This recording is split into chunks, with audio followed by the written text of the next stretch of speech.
Mastering bitumen for better roads and innovative applications.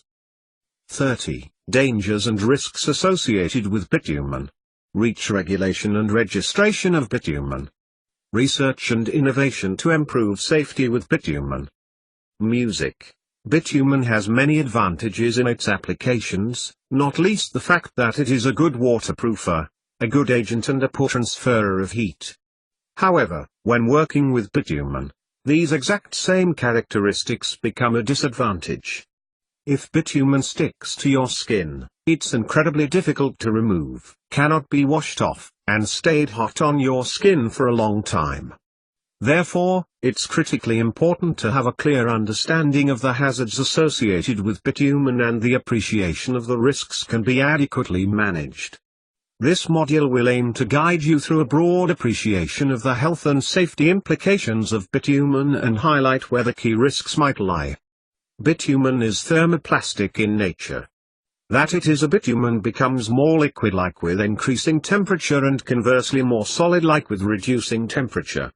Therefore, bitumen is generally used at very high temperatures, typically in the range of 150 to 180 degrees Celsius.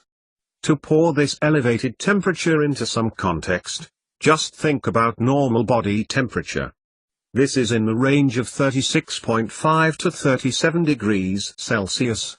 Now taking a shower at 50 degrees Celsius over a 15-minute period is likely to create burns requiring hospital treatment. In other words, that's only 14 degrees Celsius above body temperature.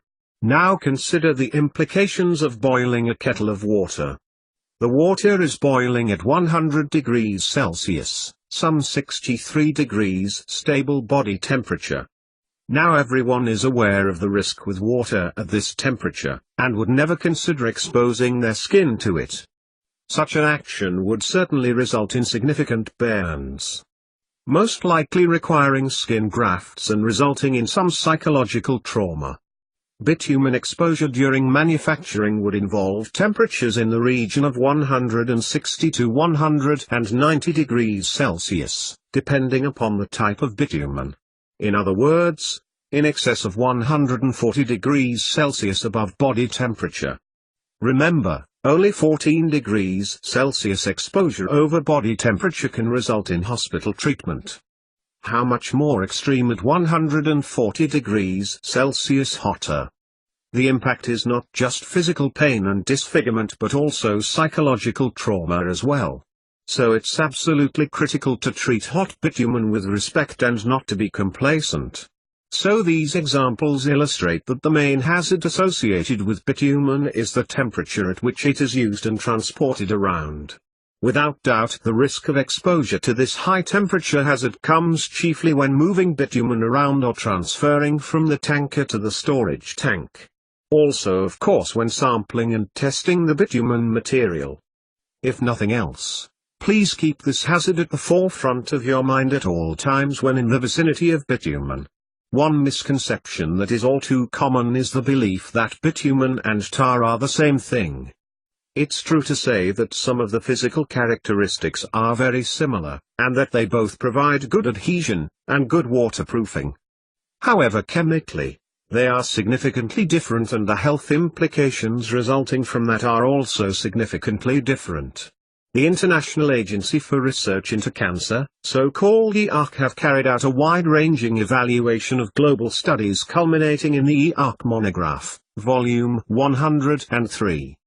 This review considered studies looking at exposure data, studies of cancers in humans, study of cancers in experimental animals, and mechanistic studies. In other words, mutations occurring in the human body on a microscopic scale. It must be understood that the outcome of the monograph is a hazard rating and not a risk rating, and so illustrates the cancer hazard, around which the exposure risk can then be identified and managed. In the case of monograph 103, paving-grade bitumen emissions have been classed as 2B or possibly carcinogenic. To put some context into this rating, it's important to understand the scale of the ratings. So A+1 means the agent is carcinogenic to humans. and for example in this class, we see diesel exhaust fumes and alcoholic beverages. In Class 2A, this means the agent is probably carcinogenic to humans. And we see examples, such as fumes from high-temperature frying or consumption of red meat. Class 2B means the agent is possibly carcinogenic to humans. And in this class we see examples like coffee, pickled vegetables or low-frequency magnetic fields. For Class 3, the meaning is the agent is not classifiable as to its carcinogenicity. For example, we see fluorescent lighting or chlorinated drinking water. And Class 4, this means the agent is probably not carcinogenic to humans. The outcomes of the ARC monograph provides the user with some quantified guidance as to the potential consequence. Coupled with an appreciation of the likelihood of exposure, it's enabled an understanding of risk within the particular process. Remember, this is focused on exposure to bitumen fume. The bitumen itself is considered as inert in its ambient state. One well-recognized hazard naturally occurring in bitumen is hydrogen sulfide. This gas is potentially released from the bitumen into the vapor. Now the amount or concentration will vary significantly depending upon the type of bitumen, the temperature and the agitation, and also the ambient conditions above the bitumen. In other words, it is difficult to be too prescriptive about the risk without clearly identifying the specific conditions. By far the most significant concentration of hydrogen sulfide is likely to be developed in the vapor space of storage tanks and delivery vehicles. In well-ventilated areas, the hydrogen sulfide tends to disperse into the air. Hydrogen sulfide is a gas, heavier than air, and can impact on the nervous system in high concentrations and can also contribute to the flammability in the vapor space of tanks. Regarding the impact on humans, hydrogen sulfide dulls the senses. For this reason at very low concentrations, hydrogen sulfide can be recognized by its familiar bad egg smell. However, as the concentration increases, the gas reduces the smell sensitivity and you then cannot smell it. So reliance on smell detection is not at all effective, at very high levels, that is, 100 of ppm. The effect on the nervous system can be so extreme as to make the individual unbalanced and even unconscious.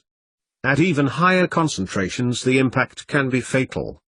The impact of the hydrogen sulfide is in the vapor phase, that is, in the fume and not the bitumen itself. Therefore, the risk assessment needs to focus on exposure to fume. More specifically in areas where fume can concentrate up. In other words, in enclosed vapor spaces. Therefore, care must be taken when opening tanker lids or tank lids, as there could be a rush of fume that has relatively high levels of hydrogen sulfide.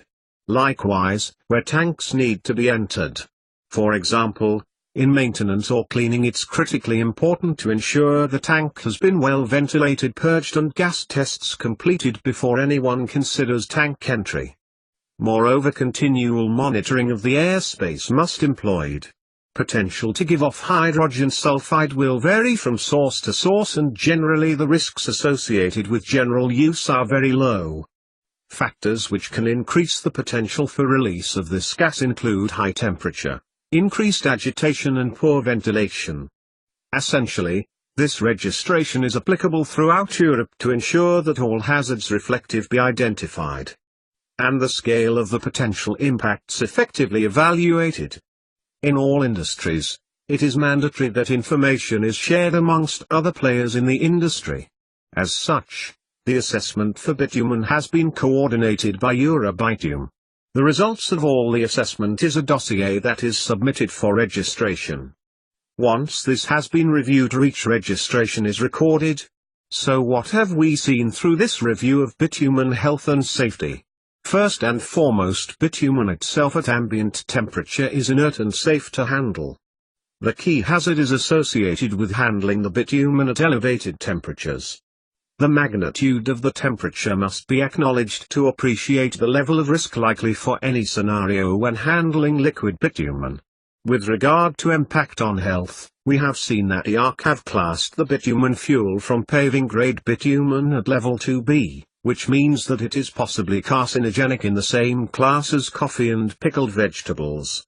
One hazard to be aware of when carrying out your risk assessment is the potential presence of hydrogen sulfide, specifically in areas of restricted vapor space. In well-ventilated areas this tends not to be an issue. This can be affected by temperature, agitation, level of ventilation, and surface area to volume ratio. Finally, bitumen in Europe is compliant with the REACH registration process, which is being coordinated by Eurobitumen. Music.